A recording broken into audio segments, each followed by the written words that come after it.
Hi, my name is Lisa Rogers, and I'm here to show you how easy it is to print with the CerPrint printer. I have a black one, and I just took the images off my computer and sent them to the printer. And after you do that, then all you need to do is get your decal paper and face it towards the printout. Raise your paper a little bit so you have something to grab onto, and put it through the laminator. I usually put it through about 3 times, and I check it before I fold it back. And I'm not actually going to put it through 3 times here. I'm just going to show you.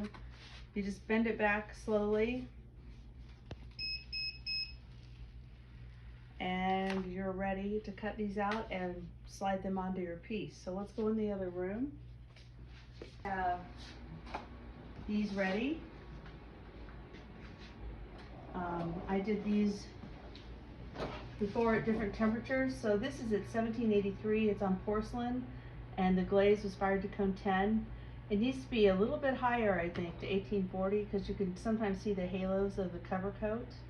I always run test tiles. This one's been fired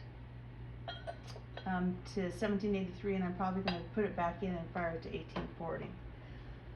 All you have to do is put these in the water, let them soak for a minute. You want to make sure that your tile or whatever you're testing on is clean. I use distilled water because we're on well water here, and sometimes that can affect things